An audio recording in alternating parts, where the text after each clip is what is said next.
2025 ஆண்டு வரவு செலவு திட்டத்தின் ஊடாக வட மாகாணத்துக்கு ஒதுக்கப்பட்ட நிதியில் 98% அதிகமான நிதியை வினைத்திறனாக செலவு செய்து இலங்கையின் ஏனைய மாகாணங்களுடன் ஒப்பிடுகையில் வட மாகாண சபை முதலிடத்தை பிடித்துள்ளதாக வடக்கு மாகாண பிரதம செயலாளர் ஆர் சிவரூபன் தெரிவித்தார்.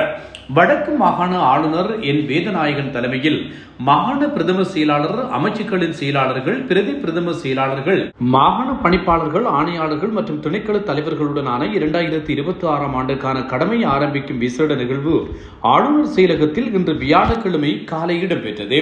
இந்த நிகழ்வில் கலந்து கொண்டு அனைவருக்கும் புத்தாண்டு வாழ்த்துக்களை தெரிவித்த ஆளுநர் 2025 ஆண்டில் மாகாணத்தின் நிதி முன்னேற்றத்தில் மிகச் சிறப்பான நிலையை அடைவதற்கு அர்ப்பணிப்புடன் ஒத்துழைப்பு வழங்கிய அனைத்து உத்தியோகர்களுக்கும் தனது நன்றிகளையும் பாராட்டுகளையும் தெரிவித்தார். தொடர்ந்து உரையாற்றிய ஆளுநர் கடந்த 2024 ஆண்டு எமது மாகாணத்துக்கு 4 பில்லியன் ரூபாவும் 2025 ஆண்டு 8 பில்லியன் ரூபாவும் ஒதுக்கப்பட்ட நிலையில் இம்முறை 2026 ஆண்டுக்காக அண்ணளவாக 10 பில்லியன் ரூபாய் நிதி ஒதுக்கப்பட்டுள்ளது. நிதி ஆணைக்குழுவும் ஜனவரி மாதத்திலிருந்து இவது திட்டங்களை செயற்படுத்துவதற்கு அனுமதி வழங்கியுள்ளது. எமக்கு ஒதுக்கப்பட்ட நிதியினூடாக செயற்படுத்த முடியாத வேலை திட்டங்களுக்குரிய நிதியை மத்திய அரசின் நிரல் அமைச்சுக்களிடம் கோருவதற்கு எமக்கு வாய்ப்புள்ளது.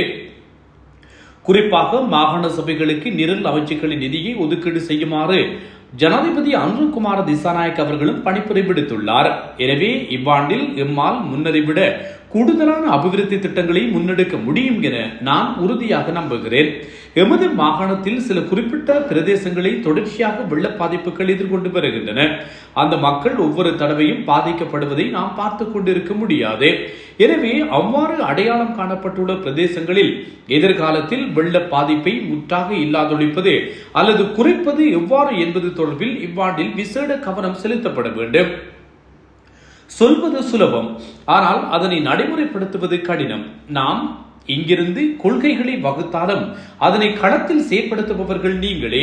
அந்த செயற்பாடுகளின் போது நீங்கள் பெற்ற அனுபவங்களே எதிர்கால வெற்றிக்கு வழிவகுக்கும். பிரதம செயலாளர் முதல் கள உத்தியோகத்தர்கள் வரை அனைவரினதும் கூட்டு முயற்சியாலேயே இம்முறை எம்மால் நிதி பயன்பாட்டில் தேசிய ரீதியில் சிறப்பான அடைவை எட்ட முடிந்துள்ளது. இருப்பினும் நாம் வெறும் நிதி புள்ளி விவரங்களை மட்டும் பார்க்காமல் இத்திட்டங்கள் மக்களின் வாழ்க்கை தரத்தில் எத்தகைய மாற்றங்களை ஏற்படுத்தியுள்ளன என்பதை நிச்சயம் ஆய்வு செய்ய வேண்டும் என்று ஆளுநர் தன்னுடைய உரையில் குறிப்பிட்டார். நிதிக்கான பிரதம செயலாளர் ஆர் சிவரூபன் தெரிவிக்கையில், வடக்கு மாகாணத்துக்கு ஒதுக்கப்பட்ட நிதியின் 100% கட்டு நிதியையும் நாம் திரைசேரிடம் இருந்து பெற்றுள்ளோம்.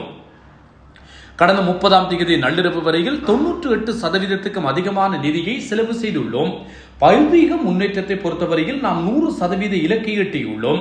இந்த அடைவின் மூலம் இலங்கையில் உள்ள ஏனைய மாகாணங்களில் நாங்களே முன்னிலையில் உள்ளோம். இந்த வெற்றியை தக்க வைக்க 2026 ஆண்டுக்குரிய வேலை திட்டங்களில் கொள்வனவு தொடர்பான பணிகளை ஆரம்பத்திலேயே தொடங்குவது சிறப்பாக அமையும் என்றும் குறிப்பிட்டார்.